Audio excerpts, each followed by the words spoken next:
Hello friends, welcome back to my channel Read and Write. Today I am here with the chapter A Rare Species of Uncle. This is the most demanded video of one of my subscriber.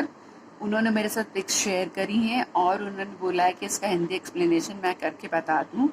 कि I hope कि आपके पास books तो होंगी, सिर्फ आप इसका explanation ध्यान से सुन लीजिए.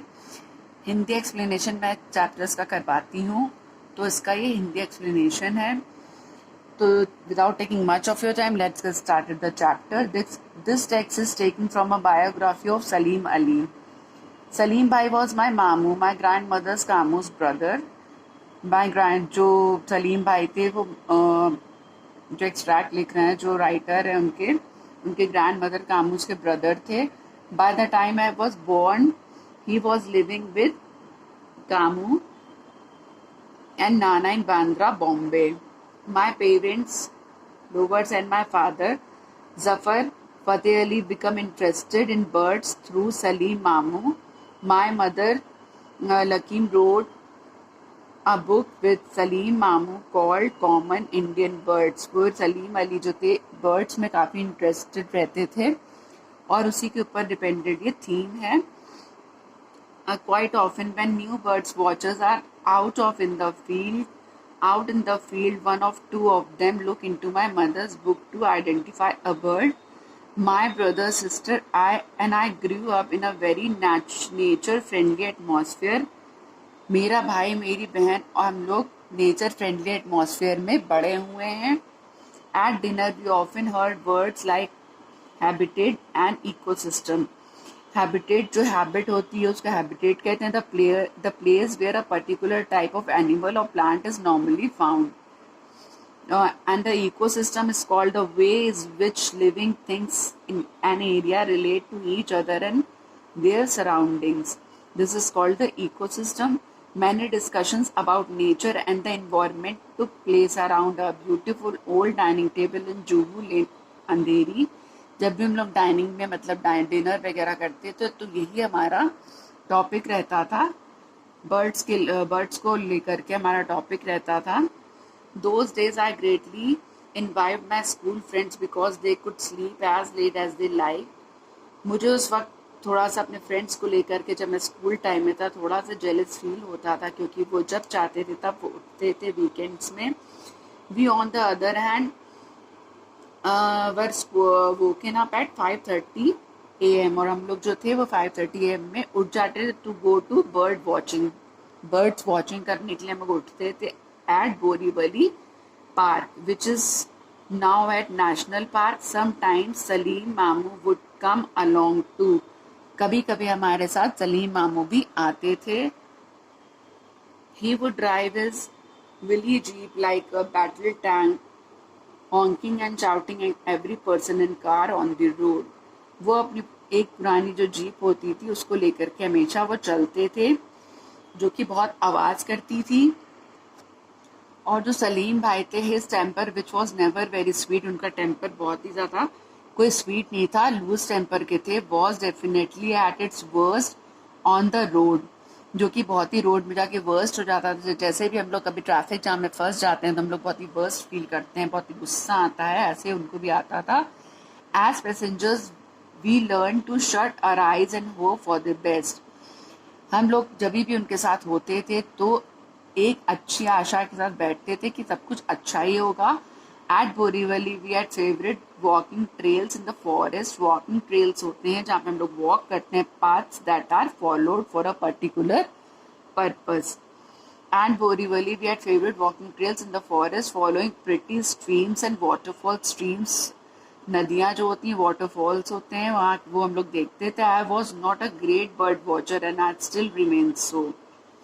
मैं कोई बहुत अच्छा ग्रेट बर्ड वॉचर नहीं था, जैसा कि मैं आज भी हूँ. I keep buying bird books and binoculars hoping that these will magically make me clever.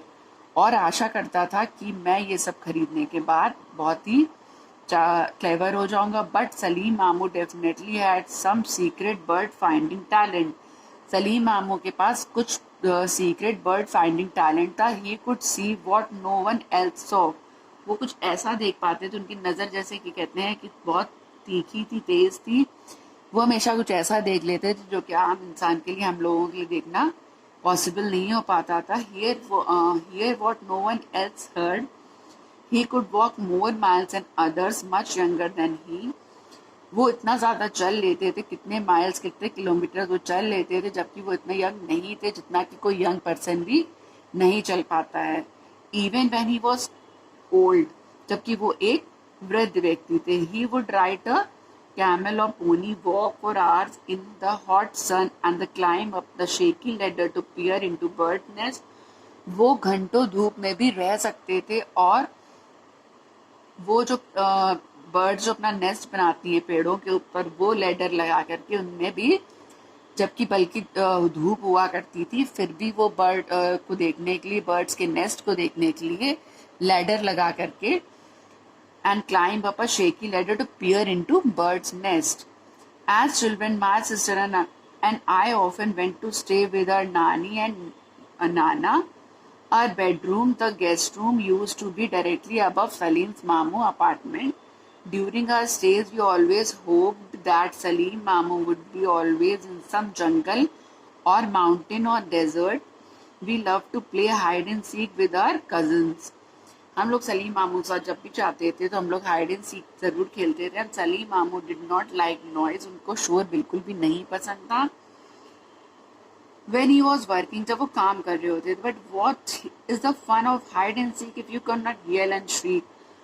Hide and seek का कोई भी मजा नहीं जब तक हम लोग चीखें नहीं, चिल्लाएं नहीं, शोर ना करें. When he came up the steps to shout keep quiet, वो ऊपर आते थे और कहते थे कि चुप रहो. We would all dive under the beds in fright. However our nervous giggles would soon give us away, but we on the other hand had to put up with the noise of his typewriter at 5 in the morning. उनकी आदत थी कि वो सुबह जल्दी उठते थे और उस ज़माने में तो मोबाइल्स फ़ोन नहीं होते थे, लैपटॉप्स भी नहीं हुआ करते थे. उस ज़माने में वो टाइपराइटर में अपनी बुक लिखते थे. Clack, clack, clack. There were no silent computers and he typed most of his books himself. जब वो कंप्यूटर्स नहीं होते थे, वो अपनी बुक्स खुद ही लिखते थे टाइपराइटर से. I see his book of Indian birds. I still grumble to myself. It really robbed us of a sleep. वो हमारी नींद को एक तरीके से चुरा लेती थी, जो आवाज़ होती थी टाइपराइटर की. बट हम लोग कुछ भी नहीं कर सकते थे क्योंकि वो हमारे सलीम मामू जो थे वो बहुत ही लूज टेम्पर के थे.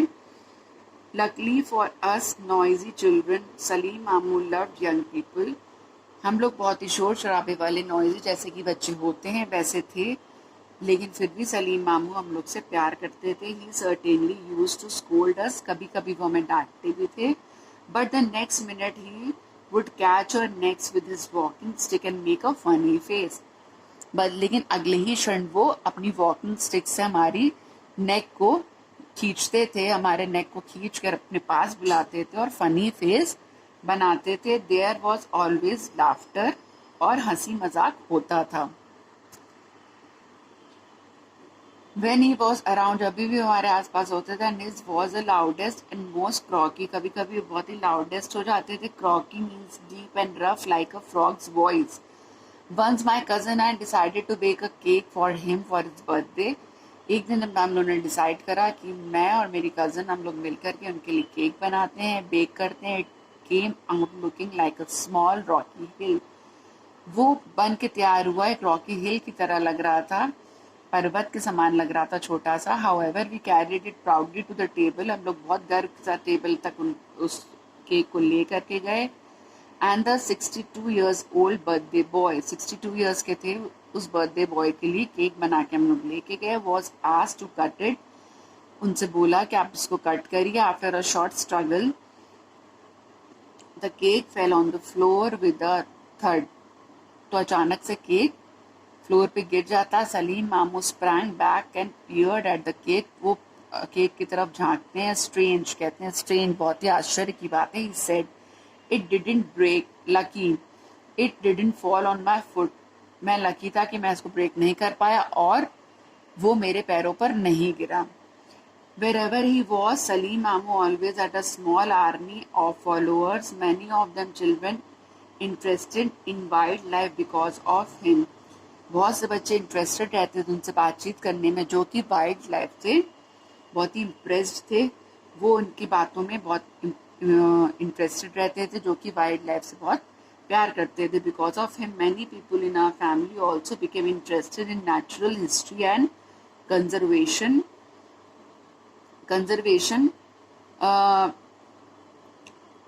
नेचुरल इन्वायरमेंट का प्रैक्टिस जो होती है, conservation. I have many memories of Salim Mamu's, मेरे पास बहुत सी मेमोरीज हैं सलीम मामू की।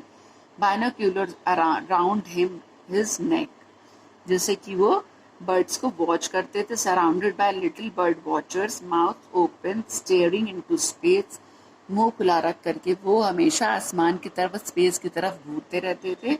But most of all I remember the Joy on his face, मुझे याद है कि वो उनके चेहरे पर हमेशा एक खुशी रहती थी। When he was looking at a bird, जब वो किसी भी बर्ड को देखते थे। It did not have to be a rare or colourful one, जबकि वो कोई भी बहुत रेयर होता था कि बहुत कलरफुल वन उनको बर्ड दिखाई दे। Even a bee eater or drongo brought a special light to his wrinkled sunburn face, जब भी वो बर्ड्स को देखते थे, कलरफुल होती थी नहीं भी होती थी, तो उनके रिंकल्ड और सनबर्न, यानी कि बुढ़ापे में जो फेस हमारा हो जाता है, जैसा कि लगता है सनबर्न से हो गया है, वो रिंकल्स आ जाते हैं, उसमें एक स्माइल आ जाती थी, उसमें एक जॉय आ जाता था। Bird watching was his religion, उनका धर्म बन गया था।